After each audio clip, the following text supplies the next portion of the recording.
بسم اللہ الرحمن الرحیم۔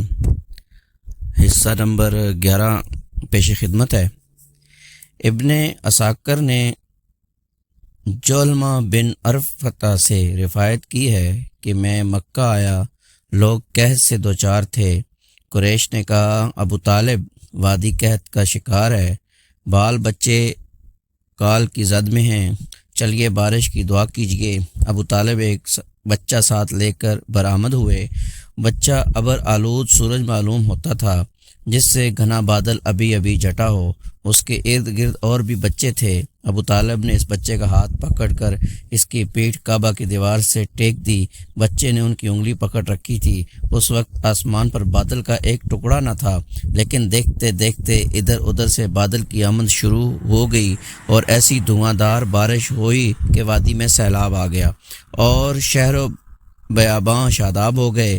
بعد میں ابو طالب نے اسی واقعے کی طرف اشارہ کرتے ہوئے محمد صلی اللہ علیہ وآلہ وسلم کی مدح میں کہا تھا، وہ خوبصورت ہیں، ان کے چہرے سے بارش کا فیضان طلب کیا جاتا ہے، یتیموں کے ماوا اور بیواؤں کے محافظ ہیں۔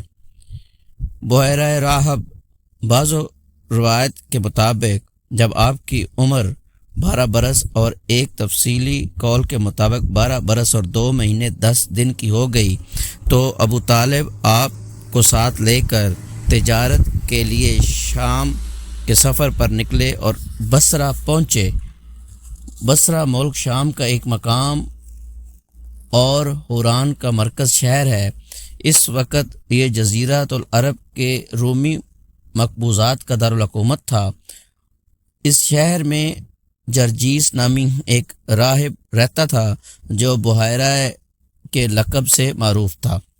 جب قافلے نے وہاں پڑاؤ ڈالا تو یہ راہب اپنے گرجا سے نکل کر قافلے کے اندر آیا اور اس کی میزبانی کی، حالانکہ اس سے پہلے وہ کبھی نکلتا نہ تھا۔ اس نے رسول اکرم صلی اللہ علیہ وآلہ وسلم کو آپ کے اوصاف کی بنا پر پہچان لیا اور آپ کا ہاتھ پکڑ کر کہا، یہ سید العالمین ہیں، اللہ نے انہیں رحمت للعالمین بنا کر بھیجا ہے۔ ابو طالب نے کہا، آپ کو یہ کیسے معلوم ہوا؟ اس نے کہا کہ تم لوگ جب گھاٹی کے اس جانب نمودار ہوئے تو کوئی بھی درخت یا پتھر ایسا نہیں تھا جو سجدہ کے لیے جھک نہ گیا ہو، اور یہ چیزیں نبی کے علاوہ کسی اور انسان کو سجدہ نہیں کرتی۔ پھر میں انہیں مور نبوت سے پہچانتا ہوں، جو کندھے کے نیچے نرم ہڈی کے پاس سیب کی طرح ہے، اور ہم انہیں اپنی کتابوں میں بھی پاتے ہیں۔ اس کے بعد بحیرہ راہب نے ابو طالب سے کہا کہ انہیں واپس کر دو، ملک شام نہ لے جاؤ کیونکہ یہود سے خطرہ ہے۔ اس پر ابو طالب نے بعض غلاموں کی معیت میں آپ کو مکہ مکرمہ واپس بھیج دیا۔ اس کے بعد جنگ فجار کا واقعہ پیش آیا۔ آپ کی عمر 15 برس کی ہوئی تو جنگ فجار پیش آئی۔ اس جنگ میں ایک طرف قریش اور ان کے ساتھ بنو کنانہ تھے اور دوسری طرف قیس اعلان تھے۔ قریش اور کنانہ کا کمانڈر حرب ابن امیہ تھا، کیونکہ وہ اپنے سن و شرف کی وجہ سے قریش و کنانہ کے نزدیک بڑا مرتبہ رکھتا تھا۔ پہلے پہر کنانہ پر قیس کا پلہ بھاری تھا، لیکن دوپہر ہوتے ہوتے قیس پر کنانہ کا پلہ بھاری ہو گیا۔ اسے حرب فجار اس لیے کہتے ہیں کہ اس میں حرم اور حرام مہینے دونوں کی حرمت چاک کی گئی۔ اس جنگ میں رسول اللہ صلی اللہ علیہ وسلم بھی تشریف لے گئے تھے اور اپنے چچاؤں کو تیر تھماتے تھے۔ اس جنگ کے بعد ایک حرمت والے مہینے میں ذی-قعدہ میں حلف الفضول پیش آئی۔ چند قبائل قریش یعنی بنو ہاشم، بنو مطلب، بنی اسد بن عبد العزیٰ، بنی زہرہ بن کلاب اور بنی تیم بن مرہ نے اس کا اہتمام کیا۔ یہ لوگ عبداللہ بن جدعان تیمی کے مکان پر جمع ہوئے، کیونکہ وہ سن و شرف میں ممتاز تھا، اور آپس میں عہد و پیمان کیا کہ مکہ میں جو بھی مظلوم نظر آئے گا، خواہ مکے کا رہنے والا ہو یا کہیں اور کا، یہ سب اس کی مدد اور حمایت میں اٹھ کھڑے ہوں گے اور اس کا حق دلوا کر رہیں گے۔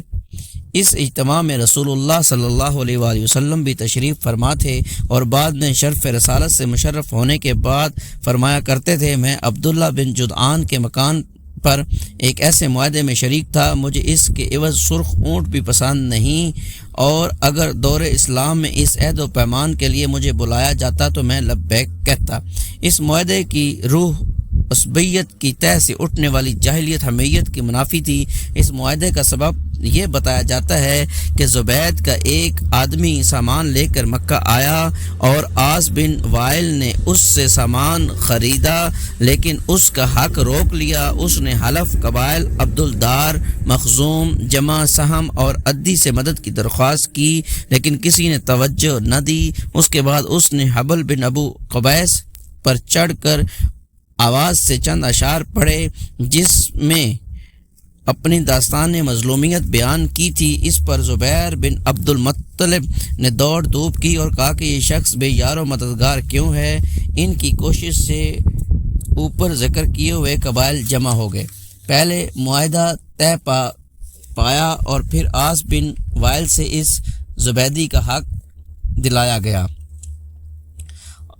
عنوان شباب میں رسول اللہ صلی اللہ علیہ وسلم کا کوئی معین کام نہ تھا، البتہ یہ خبر متواتر ہے کہ آپ بکریاں چراتے تھے۔ آپ صلی اللہ علیہ وسلم نے بنی سعد کی بکریاں چرائیں اور مکہ میں بھی مکہ میں اہل مکہ کی بکریاں چند قیرات کے عوض چراتے تھے۔ 25 سال کی عمر ہوئی تو حضرت ختیجہ رضی اللہ تعالی عنہا کا مال لے کر تجارت کے لیے ملک شام تشریف لے گئے۔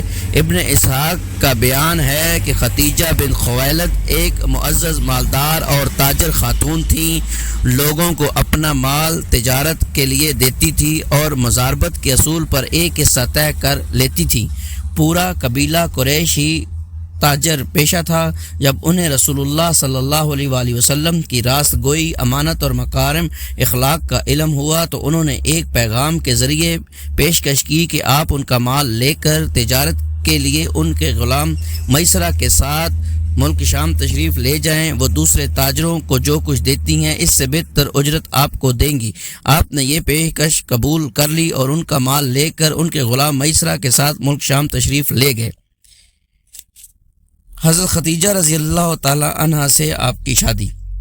جب آپ مکہ واپس تشریف لائے اور حضرت ختیجہ رضی اللہ تعالی عنہ نے اپنے مال میں ایسی امانت اور برکت دیکھی جو اس سے پہلے کبھی نہ دیکھی تھی، اور ادھر ان کے غلام میسرہ نے آپ کی شیریں اخلاق، بلند پایا کردار، موضوع انداز فکر، راست گوئی اور امانت دارانہ طور طریقے کے متعلق اپنے مشاہدات بیان کیے، تو ختیجہ رضی اللہ تعالی عنہ کو اپنا گمگشتہ گوہر مطلوب دستیاب ہو گیا۔ اس سے پہلے بڑے بڑے سردار اور رئیس ان سے شادی کی کے خواہاں تھے، لیکن انہوں نے کسی کا پیغام منظور نہ کیا تھا۔ اب انہوں نے اپنے دل کی بات اپنی سہیلی نفیسہ بنت منبع سے کہی اور نفیسہ نے جا کر نبی اکرم صلی اللہ علیہ وآلہ وسلم سے گفت و شنید کی۔ آپ صلی اللہ علیہ وآلہ وسلم راضی ہو گئے اور اپنے چچاؤں سے اس معاملے میں بات کی۔ انہوں نے حضرت ختیجہ رضی اللہ تعالیٰ عنہ کے چچا سے بات کی اور شادی کا پیغام دیا۔ اس کے بعد شادی ہو گئی۔ نکاح میں بنی ہاشم اور روئسائے مزر شریک ہوئے۔